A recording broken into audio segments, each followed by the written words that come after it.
Ya, adelante. Buenas tardes, qué pena con ustedes. Hoy vamos a presentar al doctor Héctor Romero, que es fellow de primer año de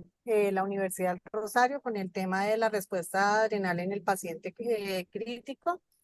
Muchas gracias, qué pena la demora. Bueno, entonces buenas tardes a todos. Voy a cerrar un momento el video para que no haya interrupciones y vamos a iniciar entonces con la presentación del día de hoy, en el cual vamos a hablar sobre la respuesta adrenal a la enfermedad crítica. Yo lo titulé como un concepto que tiene mucho debate, de las diferentes evidencias científicas que tenemos, que vamos a ver a través de la charla y que vamos a entender y que podemos comprender. Pido una disculpa de antemano si a veces quedan muchas más preguntas de lo que podemos dar como soluciones, pero pues la idea es que podamos construir conocimiento y seguir avanzando en este tema tan interesante que es la endocrinología. En orden del día vamos a ver el concepto clásico de la fisiología del eje adrenal. ¿Qué evidencias actuales tenemos de este nuevo eje adrenal y qué conceptos pueden poner en duda? ¿Qué debemos hacer cuando nos enfrentamos a un paciente que se encuentra en unidad de cuidado crítico y algunos mensajes para llevar a la casa? Entonces, para entender, voy a traer una de las acotaciones de la pasada presentación, en el cual pues mostraron 5 de los ejes, en el cual vemos que cada uno tiene una respuesta importante para el paciente crítico. Desde 1901, el doctor Ernest Gordon, que fue un dermatólogo británico, empezó a hablar sobre algunos casos de unos niños que presentaban un rash purpúrico que terminaba en una próxima muerte en las primeras horas de vida. En 1911, el doctor Waterhouse también miraba que habían unos niños de más o menos que presentían con fiebre, volvían a presentar ese rash purpúrico y aproximadamente entre las 4 y 8 horas y que ingresaban a los hospitales presentaban un sangrado masivo en las suprarrenales y muerte en el momento que se encontraban en la necropsia. Pero no fue hasta 1914 que el doctor Walter Cannon relacionó esa respuesta que tenía las suprarrenales con las catecolaminas y la respuesta de lucha o huida con la liberación masiva de estas, en el cual pues miramos que se activaba el sistema nervioso simpático y podríamos tener una respuesta con el gasto cardíaco. Fue finalmente en la década de los 30, el pionero que fue el doctor Heinz Seyle, pues declaró que había un sistema de un eje hipotálamo hipofisario adrenal en el cual nos va a dar una respuesta al miedo. Eso nos ayudaba a través de una hormona que se llamaba el cortisol, en el cual su función principal y lo que queremos que tener en cuenta es que priorizaba la energía hacia los órganos vitales para el momento de que yo necesitaba hacer una lucha o una huida enfrentándose a cualquier estrés. Entonces, si partimos de ahí, tenemos que entender que para eso nos funciona el cortisol y que no es algo malo, sino que es una ayuda fisiológica que tenemos y una adaptación para poder tener ahorro de energía. El concepto clásico vemos que entonces tenemos rápidamente el estrés, que puede ser un factor, ya sea del ritmo circadiano, como lo vamos a ver, o algo como el cortisol bajo, que como tenemos en cuenta, este es un eje que se encuentra con un feedback negativo o positivo en un círculo cerrado que nos va a tener una retroalimentación constante. Cuando hablamos del ritmo circadiano, tenemos que entender que los pacientes presentan unos niveles de cortisol a través del día que han podido modificarse y que hay que tenerlos presentes, por ejemplo, para el momento que uno quiera tener, o lo clásico que hemos dicho que a las 8 de la mañana los laboratorios piden que el cortisol sea tomado y no en otras horas diferentes donde vamos a encontrar ese pico tan alto que se viene. Esto fue a partir del año 1971, en el cual el doctor Witzman colocó pacientes sanos y les midió el cortisol cada 20 minutos durante 24 horas. Él dibujó esta gráfica y se daba cuenta que en las horas de la noche presentaba un menor pico y que cerca de las 8 de la mañana es donde se encontraba los picos, el pico mayor, y es donde digamos que desde allí se empezaba a tener en cuenta en el momento de tomar los laboratorios para poder decir qué es el nivel indicado de cortisol. Sin embargo, hay que tener digamos, presente que en el momento del paciente se encuentra ante un estímulo o un estrés, estos picos no van a pertenecer a dicho órgano. Además del ritmo circadiano, como ya hemos visto también, pues vemos que el estrés o el feedback de cortisol bajo hace que en el hipotálamo el núcleo paraventricular interacciona pues fuertemente con el núcleo supraquiasmático y eso hace que durante las redes neuronales y la inflamación o algunas células como de la inflamación, como la interleuquina 1 y y la interleuquina 6, envíen señales al núcleo paraventricular que se encuentra en el hipotálamo, donde las células neurosecretoras paraventriculares pues mandan una eminencia y liberan la CRH, en el cual, además de generar SRH y también se puede generar vasopresina, que se encontraban almacenadas en las vesículas neuronales y que a través del sistema porta, pues va a generar ACTH. Esa ACTH no solamente puede ser influenciada por la SRH, sino que, por ejemplo, en pacientes con algunos paraneoplasias podemos ver que la interleuquina 1 y la interleuquina 6 también aumentan mucho y no solamente son a partir del eje. Eso hay que tenerlo en cuenta en otras patologías en el cual encontramos niveles abundantes de ACTH y un eje íntegro en el momento de evaluar el paciente ante el estrés. Luego de esto, el ACTH va a viajar a través del sistema sanguíneo y va a encontrarse en la glándula adrenal. Allí se va a unir a un receptor de membrana que es de proteína GS estimuladora y pues eso hace que se pueda secretar a través de de las proteínas pues más pues, el cortisol como lo vamos a ver acá. En el momento que hablamos de la CRH, vamos a ver que esta tiene una proteína precursora en el cual vamos a ver que no solamente se va a generar CTH, sino también MSH, que es la hormona estimuladora de melanocitos. Vamos a encontrar beta endorfina y vamos a encontrar beta lipoproteína. Esto es importante y me llamó la atención porque cuando vemos una enfermedad que se está afectando,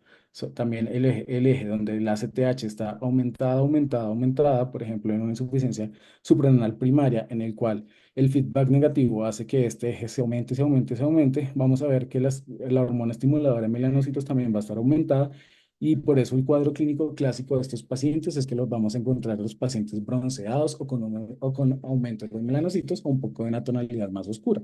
Y es allí donde entendiendo la fisiología donde entendemos por qué esto sucede. Cuando vamos a hablar específicamente del cortisol y vamos a hablar más histológicamente de qué sucede en la glándula a través de la estructura suprarrenal. Esta glándula se encuentra, bueno, digamos que clásicamente por encima de los riñones, es una glándula retroperitoneal, más o menos pesa de 5 a 10 gramos y está altamente irrigada, no solamente por arterias de la arteria renal, sino también por algunas de la aorta y de la parte frénica. Cuando nos vamos a la parte histológica, vamos a ver que pues vamos a tener diferentes capas que vamos a poderla tener. Por ejemplo, la primera capa es la cápsula, en la cual es solamente tejido conectivo y lo que nos va a dar un sostenimiento. Posteriormente vamos a encontrar la corteza, que pertenece más o menos al 90% de la glándula como tal, viene de un origen mesodérmico y nos va a aumentar la parte de las hormonas esteroideas, que es lo que nos atañe en esta charla. Esa corteza se divide en tres, donde vamos a encontrar la zona glomerular, que equivale de ese 90% a un 15% de la glándula, en el cual podemos saber que su principal función es generar mineralocorticoides. Allí vamos a encontrar la aldosterona, el cual nos va a ayudar con el equilibrio hidroelectrolítico, además que pues esta está influenciada o como respuesta a la angiotensina 2 y cuando podemos tener, por ejemplo, un potasio elevado. La zona fascicular, que es la que representa más o menos el 80% de esta corteza, pues nos va a secretar los glucocorticoides, que es lo que nos tiene en la charla. Entre ellos, pues principalmente el cortisol, el cual nos va a llevar con el metabolismo y su principal estímulo es la ACTH. También se encontraba con la zona reticular, en el cual equivale al 5% de esta zona de la corteza, y su principal función es la secreción de andrógenos, en el cual, por ejemplo, tenemos la andostenodiona y algunos glucocorticoides de menos prevalencia y también está influenciada por la ACTH. Saliendo de la corteza, podemos entender que también se encuentra la médula, que es también que nos interesa a nosotros, en el cual el 10%, que equivale al 10% de la glándula, viene de un origen de cresta neural, por lo cual tiene células neuronales y pues es la generadora de catecolaminas. Entonces es allí donde se reúnen los dos ejes, tanto de ahorro de energía como para estar listo para la lucha o en el momento de que el metabolismo necesite ser aumentado rápidamente. Prosiguiendo con este concepto, pues vamos a ver que en el momento en la zona media o en la zona fascicular, pues vamos a ver cómo se construye esta hormona que es el cortisol. Entonces tenemos que entender que la esteroidogénesis es donde va a tomar el colesterol, que viene en el 80% de, de su formación de la LDL y el 20% restante lo hace directamente la glándula de algunas vesículas que se encuentra dentro de su interior y que la tiene como reserva. Pero si tenemos en cuenta que cuando el paciente se encuentra ante un estrés súbito o agudo como un accidente, pues el LDL va a ser su mayor función, intentando darle pues toda la mayor parte del colesterol. Siguiendo eso, entonces encontramos que el colesterol se va a convertir a su precursor, que es la pregnenolona, gracias a una enzima que se llama colesterol desmolasa, y posteriormente va a tener unos cambios enzimáticos, como es para cambio a la progesterona por la 3-beta hidroxiesteroide deshidrogenasa, luego por la 21-beta hidroxilasa va a convertirse a 11-deoxicorticosterona y finalmente termina en corticosterona en la 11-beta hidroxilasa. ¿Esto quién lo hace? Esta corticosterona se puede volver o hacia el torrente sanguíneo, incluso también la aldosterona sintasa puede generar a partir de la corticosterona aldosterona. Esto donde lo tenemos que ver, lo que habíamos visto anteriormente en la zona glomerular. Pero esa pregnenolona también puede tener un segundo paso en el cual vamos a ver que gracias a la 17 alfa hidroxilasa se va a volver una 17 hidroxipregnenolona, que es como un alostérico, y las mismas enzimas que han estado participando tanto en la zona glomerular van a estar en la zona fascicular, por lo cual la 3-beta hidroxiesteroide deshidrogenasa va a convertirlo a 17 alfa hidroxiprogesterona. Esto gracias a que incluso la progesterona puede pasar directamente, gracias a la enzima 17 alfa hidroxilasa, a 17 alfa hidroxiprogesterona. Entonces, es decir, que en el momento que necesitemos bastante cortisol, puede ser por tanto la vía de la pregnenolona y la progesterona para llegar al mismo punto. Ya con este precursor tenemos la 21-beta hidroxilasa, convirtiéndola en óxido-desoxicortisol, y la 11-beta hidroxilasa termina en el famoso cortisol, que es lo que nos trae aquí. Esto recordemos lo que todo esto acontece gracias a las enzimas y se encuentra en la zona fascicular, que es el 80% de la glándula. Y finalmente, lo que queda que son que a través con el estímulo del ACTH podemos encontrar la androstenediona y algunos DHAs que son como eh, moléculas que se van a convertir en testosterona en la parte superficial y de algunas células que se encuentran en las gónadas que ya habíamos visto la clase anterior. Entonces ya tenemos cómo llega el estímulo, cómo funciona la glándula, cómo a través de la bioquímica llegamos de colesterol a cortisol y finalmente sale el cortisol a la parte de sanguínea de tres formas. Esa cortisol necesita ser transportado gracias a una molécula que se llama transcortina, en el cual la transcortina lo va digamos que a acarrear hacia los órganos diana donde tiene que llegar o las células diana donde tenemos que estar,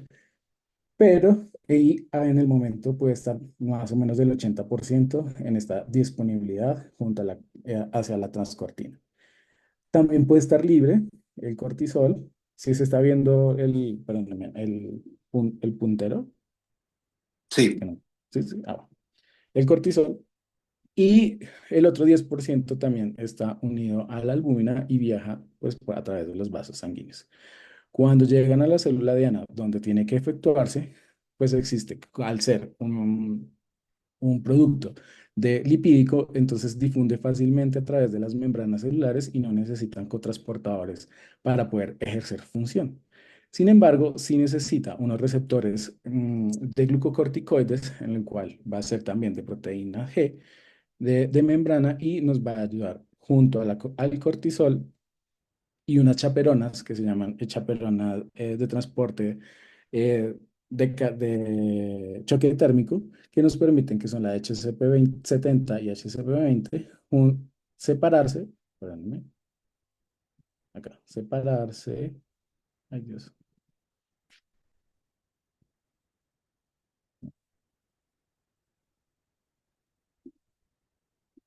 perdón, separarse y generar un cambio estructural para que pueda llegar directamente el colesterol junto al receptor de glucocorticoides al DNA. Allí puede generar transcripción y pues puede hacer que algo aumenten las proteínas y que la estructura celular cambie para aumentar las funcionalidades. Entonces, dependiendo de dónde vaya la célula o donde el cortisol llegue a afectar, pues puede hacer unos cambios que podemos entenderlos en el órgano que va a hacer. Entonces, puedo finalmente, como hemos dicho, pues lo que necesitamos es energía, azúcar en el momento del estrés o el momento de huida, lo que hace que haya mayor aumento en la disponibilidad del glucógeno, aumento en la gluconeogénesis y que haya un aumento en el uso periférico de la glucosa a través de todos los tejidos. También, allá que haya un aumento de la agregación de proteínas para poder tener energía, disminuye una síntesis de proteínas en el momento para ahorrar solamente energía en el momento de la glucosa, menor utilización de la glucosa en los músculos y menor sensibilidad hacia la insulina para poder perpetuar la glucosa a través del torrente sanguíneo. En cuanto a la piel, va a disminuir la cantidad de cicatrización y genera estrías, y esto es otro de los cuadros, de las partes clínicas que podemos ver en estos pacientes, en el cual se encuentran un poco más morenitos y tienen muchas estrías a través del cuerpo, y es debido a la cantidad de cortisol que pueden llegar a presentar. En la parte renal aumenta la tasa de filtración glomerular y eso hace también que la fracción de calcio a través del riñón sea aumentada. En el tejido adiposo vemos que aumenta la lipólisis y disminuye en sí la utilización de la glucosa en ese tejido tisular y disminuye la sensibilidad a la insulina también en el tejido adiposo. En la parte inmunológica disminuye la cascada inflamatoria, hace que el factor inhibitorio de macrófagos también aumente y disminuye la producción de citocinas, que eso nos puede generar en algún punto inmunodeficiencias más adelante en la parte crónica. Y en la parte cardiovascular, lo que se ha visto es que aumenta el tono vascular, aumenta la sensibilidad de las catecolaminas a través de los receptores en todos los órganos periféricos y también disminuye la producción del óxido nítrico generando que no pueda haber vasodilatación tan oportuna y que todo se vaya a una vasoconstricción en su mecanismo como tal.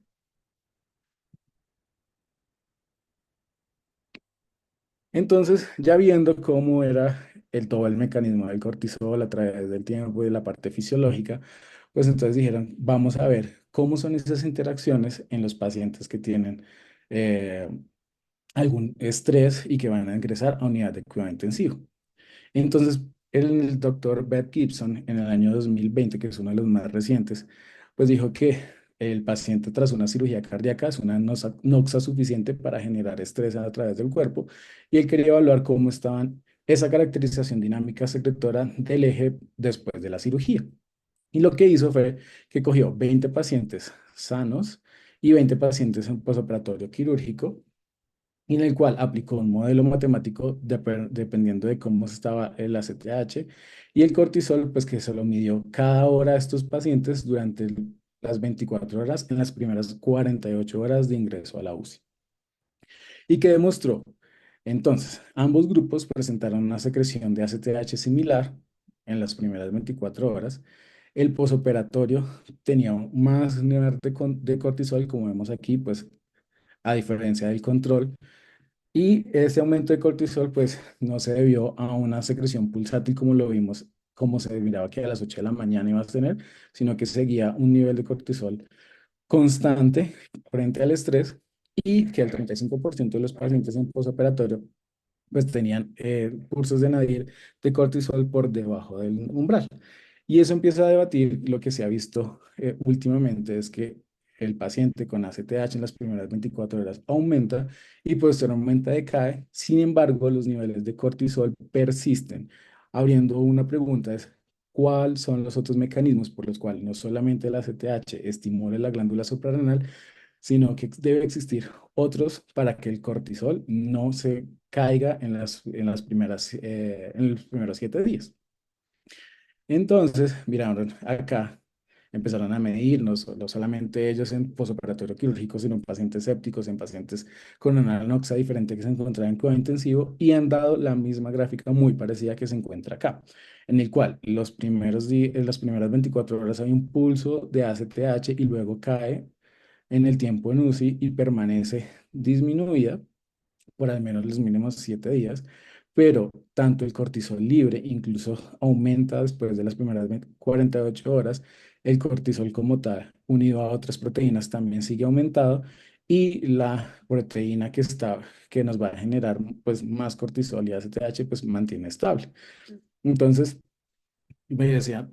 eso empieza a preguntarse y a abrir el debate de qué otros mecanismos estamos olvidando. Y pues en ese momento se daban cuenta que un nivel de cortisol normal que se encontraba en los pacientes, dependiendo acá traigo esta tabla que tiene más o menos unos rangos normales para cada edad, no oscilaba más o menos entre 10 a 12,5 y que como un factor de estrés, ya sea una quemadura o un postoperatorio de cirugía, normalmente aumentaba de 6 a 8 veces ese nivel de cortisol, por lo cual siempre se ha habido de la forma clásica que el paciente en el momento de un estrés, el eje actúa más o menos 8 veces aumentando la dosis normalmente o los niveles normales de cortisol. Y eso ha sido la base empírica que se ha visto a través del tiempo de por qué a sus pacientes se intenta colocarle los 200 miligramos de cortisona, sobre todo en adultos, en el cual miraban, pues, miraban esos niveles o esos rangos de cortisol ante los eventos de estrés. Siendo así, entonces ya viendo cómo funciona la glándula adrenal, el cortisol y cómo va a llegar a la célula diana, pues empezaron a mirar qué evidencias actuales hay acerca de estas preguntas y estas incógnitas. Y que se han dado cuenta que efectivamente no solamente el aumento de la CTH y del eje hipófisis adrenal nos va a ayudar, sino que también se encuentra la disminución de la degradación. Eso se da, ¿por qué? Porque como que al intentar disminuir la degradación del paciente gracias las hormonas 11-beta-hidroxi eh, deshidrogenasa, hacen que al convertir el cortisol a inactivar o la cortisona en un feedback positivo y negativo, es decir, en un círculo en el momento que necesitemos más cortisol, cuando ya se encuentra un evento de estrés, eso hace que no se pase tan directamente al a la degradación y eso que momentáneamente o que por los primeros 7 días encontremos un nivel estable de cortisol haciendo que se disminuya la degradación. Entonces, eso es uno de los factores que hay que tener en cuenta en el momento de por qué el cortisol persiste y el ACTH no. Y otra de las cosas que hay que tener en cuenta es que, por ejemplo, para el año 2014, el grupo de Eva Bon en Bélgica hizo que miraban una biopsia suprarrenal en pacientes que se encontraban los primeros 7 días en UCI o menos de 7 días en UCI versus un control. Y ya tenía una hipótesis, era ver que si la CTH persistía negativo o no aumentaba durante los primeros 7 días y que si persistía por más de 7 días, al ser un feedback persistentemente negativo, tiene que estar haciendo que el eje esté en constante, digamos, partes positivas, haciendo que intente subir esa ACTH. Entonces, miraban entonces que quería mirar cómo se encontraba la glándula en pacientes 7 días antes o 7 días después. Y acá vemos unos cortes muy bonitos en los cuales vemos el paciente en control, vemos el paciente con una estancia UCI pediátrica muy corta o una UCI pediátrica por más de 7 días, y en el cual, como hemos dicho, el cortisol, pues ya que no se podía almacenar en la glándula suprarrenal y al ser solo por disposición del 80% del LDL, vemos cómo se va atrofiando la glándula por ese concepto de estarla, digamos que estimulando para que genere y genere y genere cortisol. Y vemos que en la tinción para buscar la cantidad de colesterol y de glándulas y de la zona fascicular, como a través del tiempo se va disminuyendo y se va atrofiando, haciendo que, pues, al final persista en una insuficiencia o una caída del cortisol cuando ya no funcione más la glándula suprarrenal. Entonces vemos que no solamente encontramos que el cortisol no puede almacenar la glándula suprarrenal, sino que también se va atrofiando a través del tiempo. Ya teniendo el segundo mecanismo, también nos encontramos con aumento de la disponibilidad. Y eso atañe que, como yo les había dicho en la parte clásica, el cortisol libre equivalaba más o menos al 10%, el cortisol unido al albúmina el 10% y el cortisol junto a la corticotropina pues nos va a ayudar, a la transcortina nos va a hacer en el momento que se encuentra un paciente normalmente el 80%. Pero cuando hay una noxa o cuando genera estrés, esto va a cambiar estos porcentajes y vemos que el cortisol libre puede aumentar hasta el 90% y disminuir el cortisol unido a la transcortina al 5% y al 5%, a la albúmina al 5%. Eso indica que hay una reunión reducida de las proteínas en el momento que se genera estrés y se activa el eje para una noxa como tal, generando que haya mayor disponibilidad del cortisol en el momento del estrés. Y también en otros estudios han hecho que se aumenten los receptores, es decir, que en el momento de la célula diana va a llegar aquí y se encontraba las chaperonas hacían que no solamente se desdoblara, sino que aumentara otros mecanismos para que aumentara la transcripción en los pacientes que necesitaban en el momento del estrés y aprovechamiento de el metabolismo, en el cual podemos encontrar que se puede unir directamente la transcripción del DNA o podemos encontrar una cremallera de leucina que se inducía por los glucocorticoides, en el cual pues aumentaba la transcripción de dicho factor y eso hacía que el receptor de glucocorticoides se uniera también directamente a otra cadena de forma más persistente y como más fuerte y que se denominaba como un anclaje y pues nos ayudaba como a que no solamente por el mecanismo directo, sino que se fue mucho más fuerte y en transcripción inversa se podía aumentar pues toda esa translocación de receptores, aumentando su disponibilidad. Entonces, en conclusión de las partes nuevas que tenemos, que no solamente aumenta la disponibilidad, sino que hay aumento de los receptores, una disminución de la degradación y una síntesis independiente del cortisol. Entonces, ya viendo las cosas nuevas que a partir del 2020 se ha descrito, ¿qué pasa entonces con el eje en enfermedades críticas, que es lo que nos busca en nosotros? Pues vemos que en las primeras horas, pues funciona normalmente como ya nos habíamos descrito, un aumento de CRH, de ACTH, y eso hace que aumente el cortisol. Pero como les dijimos, si aumenta el cortisol, hay un feedback negativo que se va a intentar que disminuya la CRH, disminuya la ACTH, y finalmente pues haya una producción de cortisol disminuida solamente por el eje. Como vimos, como vimos, el cortisol sigue persistente, elevado en el nivel sanguíneo, pues los otros mecanismos ya descritos. Pero cuando pasan semanas y el eje persiste con ese cortisol elevado, y el sensa que ya no necesita funcionar, es lo que genera la insuficiencia o la disociación que encontramos en que tenemos un SRA, todo el eje disminuido y cae finalmente el cortisol porque ya no, por más mecanismos de compensación y de liberación hacia del solo cortisol libre, pues ya no va a ser suficiente. Y al encontrar esto, ya después de las semanas que ya el organismo dice, ya no puedo generar más receptores, ya no puedo aumentar la disponibilidad, ya se me acabaron todo el cortisol, pues encontrándose un eje disminuido en todas sus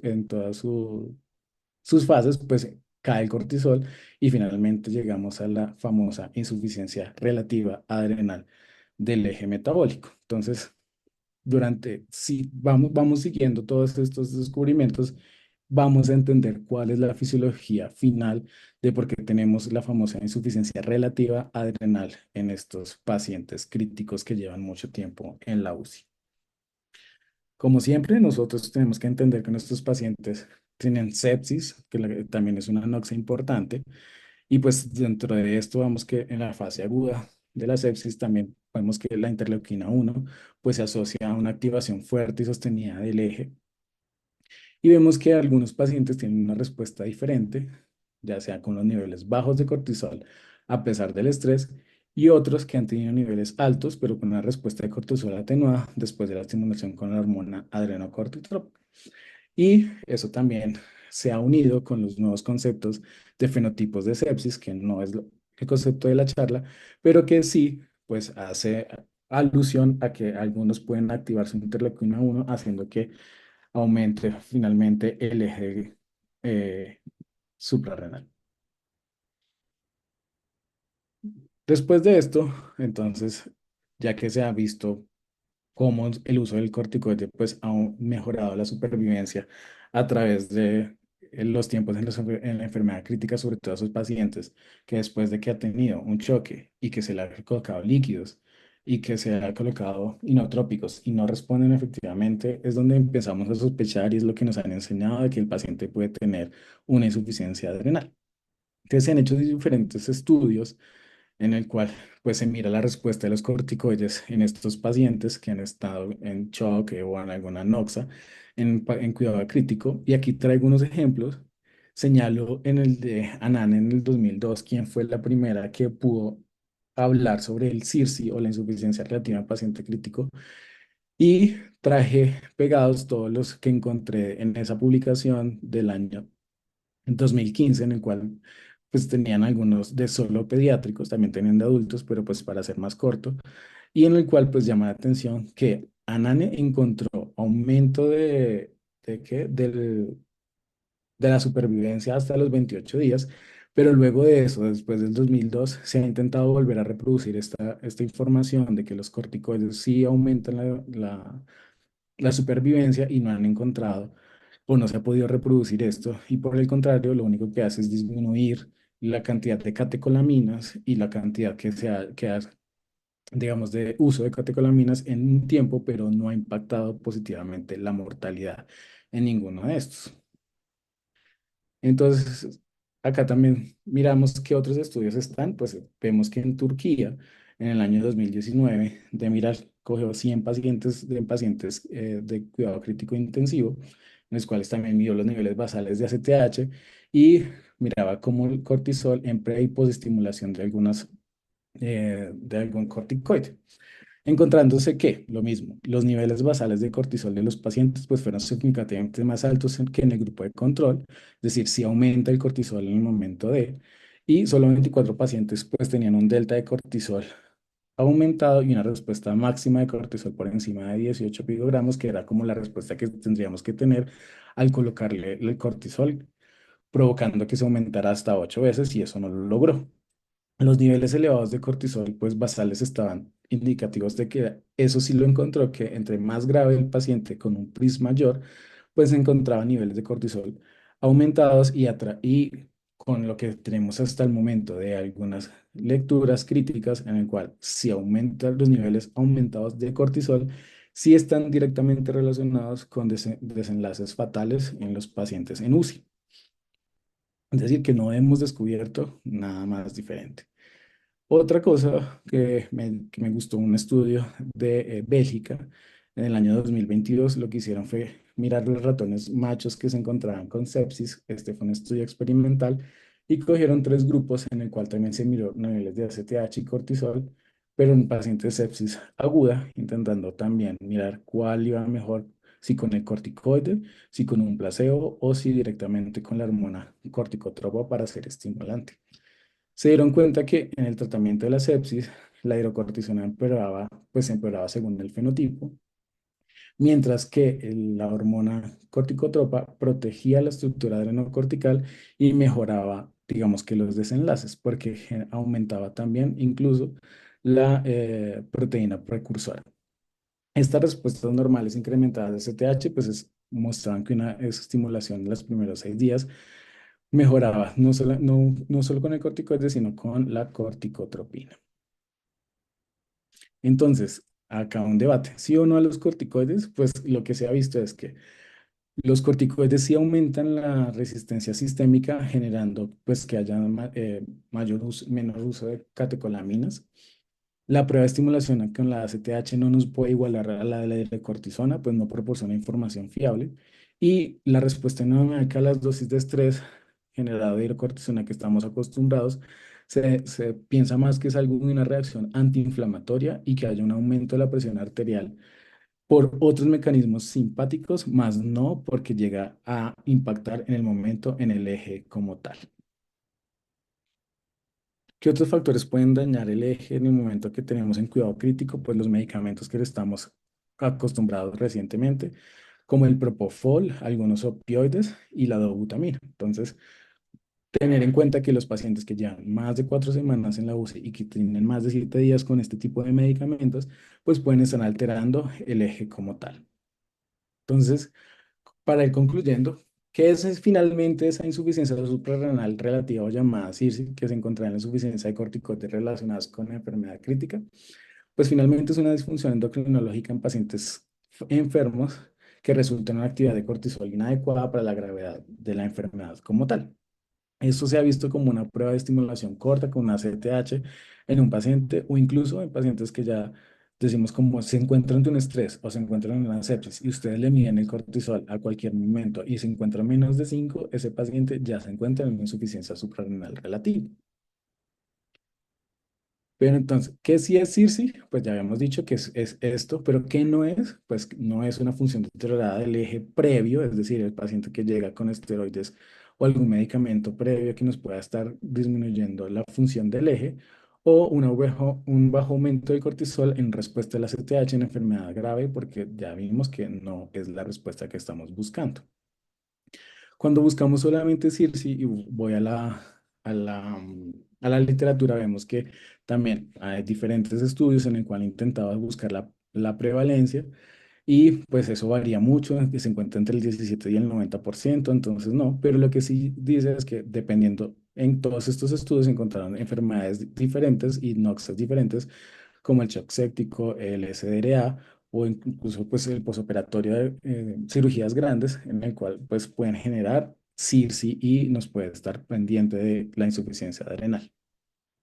Entonces, ¿cómo reconocer a ese paciente que sí nos puede estar afectando el eje? Pues en esos pacientes que duren 4 semanas o más, por el mecanismo que ya vimos, que tengan un apoyo a la ventilación con medicamentos que necesiten sedante, tratamientos farmacológicos prolongados, en el cual podemos encontrar glucocorticoides y opioides, y el paciente que tiene colestasis asociada al cuidado crítico. Los signos y los síntomas son inespecíficos cuando vemos toda la literatura. Podemos encontrar cuáles sí, en la gran mayoría son comunes, como la encefalopatía, la necesidad continua y inexplicable de vasopresores, cuando encontramos hipercalemias leves y hiponatremias que no responden al tratamiento que le estamos brindando. Podemos generar o sospecharlo con un cortisol aleatorio por debajo de 10 microgramos sobre decilitro. Cuando lo encontramos entre 10 y 34, se encuentra en una zona gris y no sabemos si ese cortisol podemos darle valor, pero si el paciente está críticamente enfermo y vemos los signos y síntomas, pues podemos verlo y pues recordar que no existe una prueba diagnóstica como tal ni una técnica de imagen para diagnosticarlo, sino solo con la sospecha clínica. Recordemos que algunas otras formas de reconocerlos, pues ir mirando como en comparación con el eje, en el cual pues que si puede estar dañado el hipotálamo, por ejemplo, en un tramo craneoencefálico o se encuentra con drogas que pueden tener como letomidato. En la glándula pituitaria podemos también lesiones neoplásicas, en la glándula adrenal pues podemos ver hemorragias en el paciente, por ejemplo, por el meningococo que genera una hemorragia severa de la glándula o que también tenemos a través de las células diana, pues que haya un aumento de la resistencia a los glucocorticoides. ¿Cómo vamos a tratar a ese paciente cuando ya lo sospechamos? Pues vamos a suspender cualquier fármaco que suprima el eje, que es lo más importante. Por el momento las guías siguen aconsejando los corticoides y eso no va a cambiar hasta que no encontremos unos estudios mucho más fuertes contra que nos digan que no. Se utiliza una hidrocortisona con una dosis de carga de 100 miligramos por metro cuadrado, seguido de una dosis en vuelo de cada 6 horas de 25 miligramos por metro cuadrado. Pero lo que sí dice es que si no hay una respuesta clara en el cual, por ejemplo, hay una disminución del 50% del uso de las dosis de catecolaminas o que nos llega a presentar en las primeras 24 horas una hipotensión llamada hipotensión en rebote, inmediatamente hay que suspender el corticoide y reducir lo antes posible hasta las dosis de mantenimiento, lo que vayamos a hacer y que continuar pues en un seguimiento. Acá traigo un estudio que habla de esto específicamente, del seguimiento que se hizo en el Hospital de la Misericordia por el doctor Perdomo y la doctora Lorena Acevedo, junto a la oncóloga, la doctora Adriana Linares y demás, en el cual pues vieron cómo era la respuesta de la supresión del eje hipotálamo hipófisis suprarrenal después de que sus pacientes con LLA tuvieran quimioterapia más o menos de una carga de corticoides de 60 miligramos metro cuadrado durante 5 semanas. ¿Qué es lo bonito del estudio? Que mira que, pues, que en esos pacientes, gracias a a que el eje estaba suprimido, pues encontraron una insuficiencia suprarrenal en el 72,5% de los pacientes, pero como vemos acá, la respuesta que le estaban haciendo a la estimulación con ACTH en dosis bajas hasta los días 28 demostraba es que después de la estimulación del día 17 tenía, después de 7 días, el 58,6% tenía unas pruebas de cortisol normales. Es decir, que una vez terminado la noxa, a los 14 días en pacientes previamente sanos no tenían ningún problema y se recuperaban. Y a los días 30 el 89,6% de estos pacientes recuperaba toda la funcionalidad del eje. Y esto sí está en las guías y es que hay que recomendar a esos pacientes cuando salen de la UCI que los debe de seguir un endocrinólogo para poder tener en cuenta qué pacientes pueden tener o que en qué momento podemos mejorar estas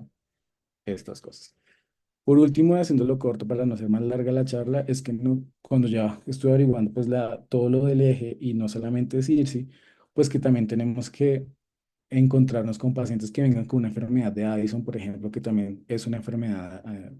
adrenal y que también pueden llegar muy graves a la UCI y no hay que tratarlos como tal. Entonces vamos a hablar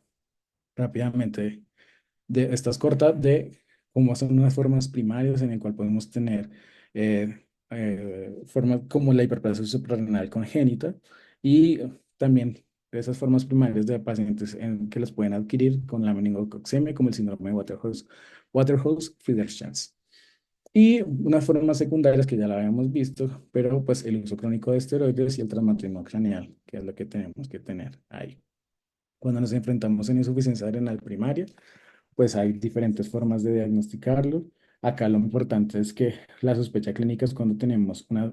CTH, un cortisol por debajo de 5 gramos de decilitro y una CTH con su nivel basal para la edad por encima de 2. Eso lo hace ya pensar inmediatamente que este paciente llegó críticamente enfermo por una insuficiencia adrenal primaria y no por una enfermedad secundaria.